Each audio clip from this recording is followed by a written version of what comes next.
Are you in one of those professional or boring or regulated industries where you feel like you just cannot be fun or creative and you're struggling to get the attention of your customers? Well, keep watching, because in this video we're going to show you how to be creative and come up with remarkable content ideas that aren't just daft or silly to get attention. That's right, so you won't have to worry about rocking the boat or potentially getting fired.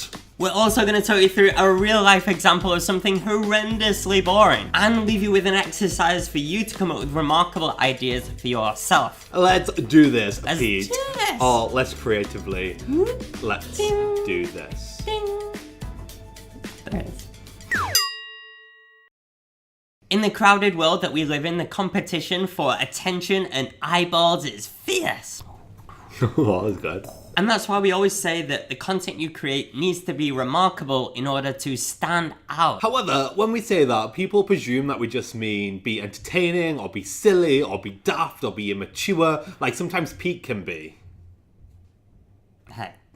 And we always get asked, I'm in a professional industry, or I'm in a regulated industry, or I'm in a boring industry, so Andrew and Pete, what can I do? Well, actually, there's lots of different ways to stand out without being daft or silly. Depending on your industry, could you be the only person that maybe creates the most highly technical, in-depth trainings? Or could your thing be that you only share advice that is based fully on research? Or maybe you are the person that does the 3-hour hardcore intense interviews but only gives a 3-sentence summary. Or could you create the most beautiful looking blogs with cool graphics, cool graphs? Or is your content the one that's the most interactive out of everybody's? All of these things could be remarkable in your industry, but the point is you need to work out what's best for you. Because it's not about being daft or entertaining to get attention at any cost. It's about being on brand. Our brand, however, is all about entertainment, so we don't mind getting hit in the face by a pan,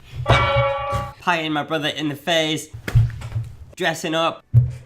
Ta-da! Dressing up in a mankini. Pete's wearing a mankini! All for the sake of entertainment. So the key is, do you know what your brand stands for? And can it influence your content in a way that makes it remarkable? We're going to walk you through an example, but first please do hit subscribe to this YouTube channel so you don't miss out on all the fun, all the mankinis, because I know you definitely want that in your life. Oh yeah, I mean, totally.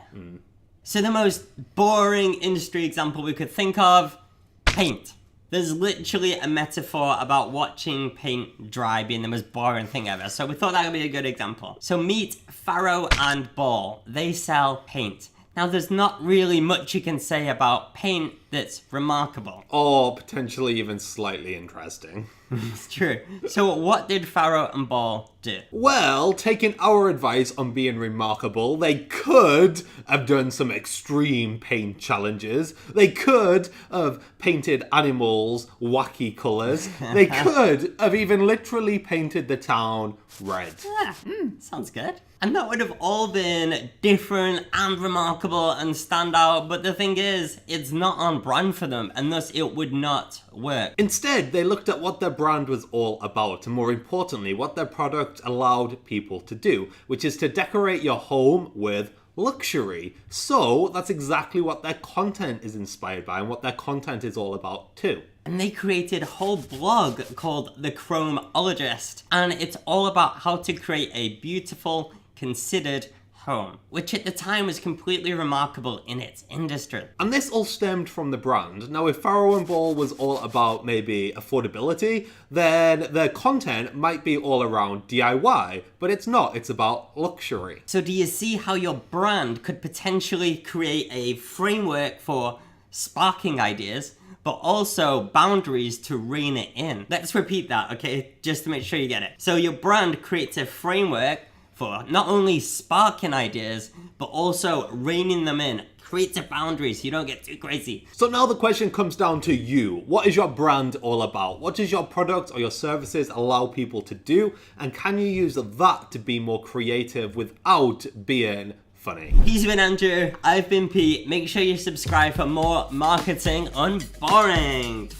That's a word. Bye for now. See ya.